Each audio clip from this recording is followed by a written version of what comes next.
What's good, everybody? It's your boy Daniel Son Duncan, and I'm back at y'all with another video. Now today we got another NBA video for y'all, and y'all read the title. Y'all can already tell what's going on. It's my top 10 greatest basketball players of all time. Now, I gotta put emphasis on the word greatest, okay? And I say that because people rank their list in really different ways. So when I say greatest, it means their whole career, not just stats, not just accolades, not just rings, not just eye test. It's everything. All of those things I just mentioned are taken into account when talking about the greatest. But without further ado, let's go ahead and get into number 10. And at the number 10 spot, I have Shaquille O'Neal. Now, like my Michael Jordan versus LeBron video, I'm gonna have like some charts up showing stats and accolades, stuff like that. And just looking at this is a Hall of Fame, you know? It's not really a debate for him to be in this top 10 list. What could be debatable is for him to be higher, but in my personal opinion, there's just guys ahead of him that are more skilled while being just as equally as winners and also have better accolades. Shaq was one of those guys where he's just not as skilled as some of the other guys that are higher than him, and then those other guys, you know, they're just as much of a winner, if not more, and they're way more skillful. Also, their accolades are better. Just everything about their career is better in my opinion. And he's the worst of the best, which is not necessarily a bad thing. In my opinion, number 10 is pretty fitting for a guy like Shaq. But moving on to number 9, we got Hakeem Olajuwon. Now you might look at Hakeem's stats and be like, you know,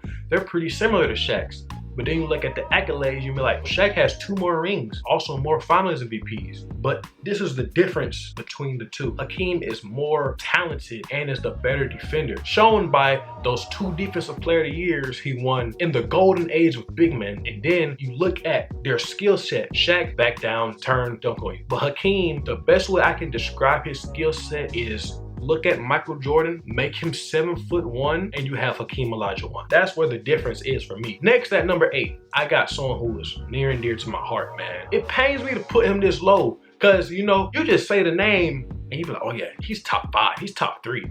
But once you like take a deep dive into their careers and just look at everything, it just doesn't stack up well against things that are ahead. And this guy is Kobe Bryant. Now, Kobe Bryant, if we're talking about just pure talent, definitely like top 3, top 5 talents that ever played. But you gotta look at the whole career. And it's just the way his career turned out, it just wasn't as good as some of the guys that are ahead of him. And it's just unfortunate because some of it was out of his control, things he couldn't really do anything about, but that's just the way the cookie crumbled for him, you know? I'm trying to be unbiased here. And from my unbiased take, he's the 8th best player of all time. Now moving on to number 7, we got Larry Bird. Now Larry Bird, he is a guy who's hard to rank because, you know, I'm not old. Like, I'm not old at all. I didn't see Larry Bird play, but you know, from what I have seen, from what I have heard, from what I have researched, phenomenal basketball player. Elite at pretty much everything. The only thing that he probably wasn't elite at was defense, and even then he was probably a league average, above league average at some years. He has 3 rings and 5 tries, 3 MVPs. I'm pretty sure he has 3 finals MVPs.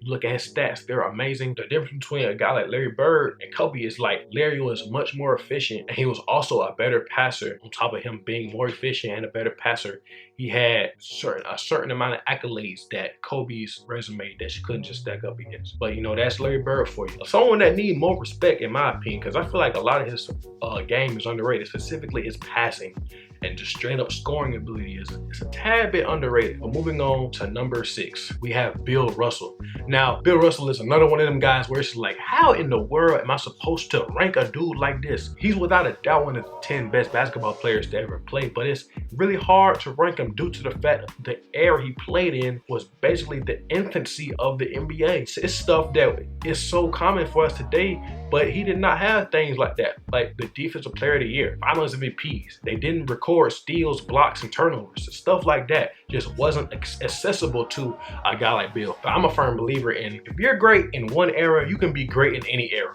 Your career might turn out different, but you will still be recognized as a phenomenal player and all-time great in any era. Let's look at the reasons why I think he's higher than the other guys. Probably the best defender on this list, if not the 2nd best. And I feel like if some of these awards like Defensive Player of the Year existed, you never know. He could have like 4 or 5, maybe even more. And then you look at the steals and blocks, he could have averaged like 3 or 4 blocks a game, maybe 2.5, 3 steals a game. A lot of this is wishful thinking, but I mean, that's just what you have to do. You got a guy who's universally recognized as a top defender of all time, regardless of position. And then for him to have an 8-year stretch where He won all 8 championships out of the 11 he has, and I'm pretty sure he only has 1 loss in the finals. You can say he's a product of his era all you want to, but as we've seen with guys like Klay Thompson and Stephen Curry getting injured after they go on these crazy finals runs. You know, they only went on finals runs for like 4 or 5 years. Bill Russell did it for 8 and won all 8. That's impressive in itself for his body to hold up for deep playoff runs every single year.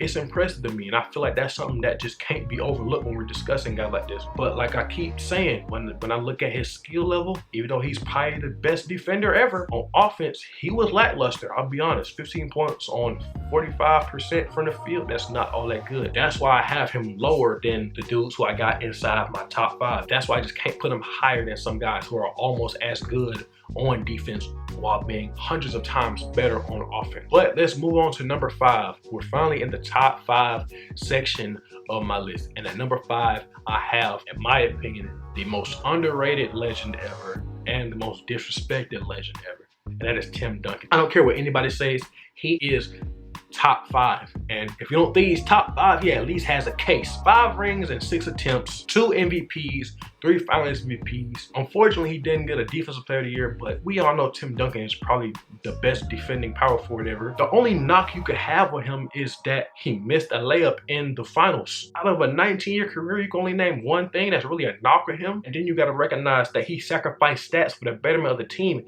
So that just shows leadership. That shows selflessness. It lets you know that he could have put up better stats if he just chose to. But you know, that's hypothetical, but we know the talent that he was. And you can't make an argument for him not having skill. For him to be like 6'11" in the age where he played against Shaq, Dirk, Kevin Garnett, Amari Stoudemire, all these elite power forwards he had to play against, man. I don't want to hear about how he's not skilled. And that's why I say he's so disrespected. Tim Duncan is incredibly skilled. But moving on from Tim Duncan, we now at number 4, I got Magic Johnson. Now, Magic Johnson, I had a real difficult time ranking him because going into this list, I was pretty low on Magic, to be honest with you, because I looked at his stats at a base level and I was like, yo, I could easily put a dude like Larry Bird over him, or a guy like Tim Duncan over him. But you know, since I had a lack of knowledge, I had to go ask people who had more basketball knowledge, people who opinion I respect.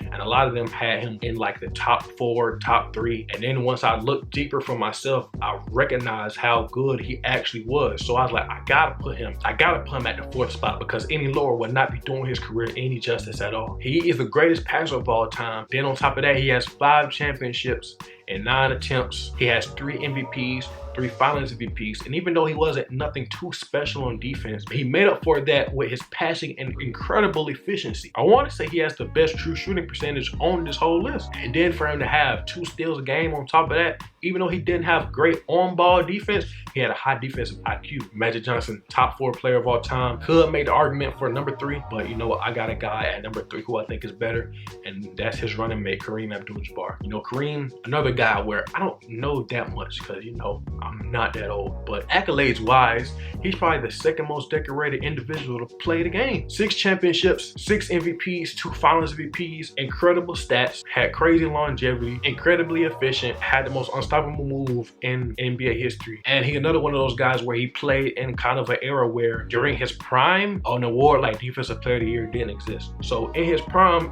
he probably could have won 2, maybe 3, but we don't know. I'm not gonna dig into stuff we can't find out, but from what I can see, he's undisputably top 3. Now, number 2. If you watched my last basketball video, you already know who's at number 2. At number 2, we have LeBron James. And let me just be clear. LeBron James is not a bad player. He's not an unskilled player. You know, he's not clutch. He's not any of a lot of the criticisms that he gets. LeBron James is, I'd say, definitively the 2nd best player of all time. 4 championships, 4 MVPs, 4 finals MVPs, had one of the highest basketball IQs, one of the best passers ever, one of the best rim finishers ever. People say he's not all that skilled because he's not the greatest jump shooter, but I mean, let's just be honest. He's a little bit below average at jump shooting, but he's elite at everything else throughout his whole career. So that argument for him not being skilled, that's out the window. Things like 2007, 2015, 2017, 2018, those are things that's out of his control. He can't control that. He couldn't beat teams like that, but it is things like 2011, 2014 where I can say, you know, that's a legitimate thing. That's really why I have him in 2nd place, because there's a guy who's better on offense and defense.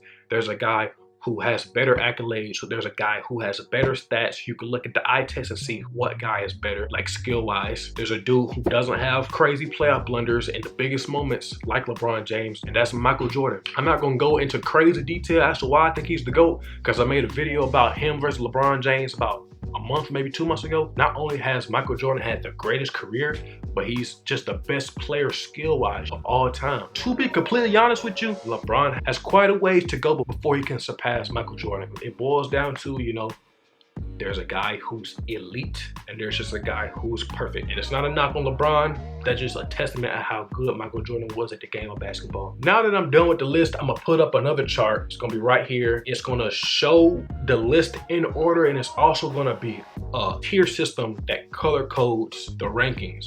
And the tiers basically means you can switch those players around and it really wouldn't be a huge problem. Like, in my opinion, you could have the number 10 spot, which is Shaq, at the number 7 spot, which is Larry. You can switch them around. You can switch all those guys around. But then you look at 5 and 6, which is only 2 players. You can switch Bill and you can switch Tim. Hopefully this gives y'all a better visual. Give me y'all top 10 down in the comment section, and we can have a debate. We can have a discussion, a respectful debate, respectful discussion. Because if you want that crazy junk, I'm not talking to you. Like, for real. I'm gonna like the comment and keep it pushing. But yeah, that's my top 10 greatest basketball players of all time. And if y'all want more videos talk about basketball, I could possibly do like top 10 NBA players right now, or I could share my thoughts on the upcoming season, predictions of awards, any basketball content or any other content that's not related to basketball. Let me know in the comment section down below. It's been your boy Daniel Son Dunn, and I'm gonna catch y'all in the next video. All right, peace.